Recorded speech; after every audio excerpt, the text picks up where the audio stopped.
नमस्कार. महा 83 डेली न्यूजमध्ये आपले सर्वांचे हार्दिक स्वागत. आज दिनांक 28 मार्च 2026 आपण पाहत आहात नाशिक ठाणे या हायवेवरील हा ट्रॅफिक जाम.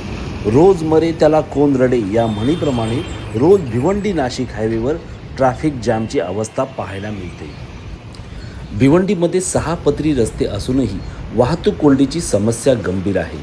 कारण वाढलेली अवजड वाहनांची संख्या, अरुंद वळण रस्ते आणि साकेत पुलासारख्या ठिकाणी होणारे बॉटलनेक ही समस्या सोडवण्यासाठी ठाणे भिवंडी अंतर 5 मिनिटात पूर्ण करण्यासाठी MMRDAने वसई खाडीवर नवीन 6 पदरी उड्डाणपूल उभारण्याची योजना आखली आहे. भिवंडीतील वाहतूक कोंडीची प्रमुख कारणे: भिवंडी कल्याण शिळफाटा रस्त्यावर नाशिक, गुजरात आणि दक्षिण भारताकडे जाणारी अवजड वाहने मोठ्या प्रमाणावर धावतात.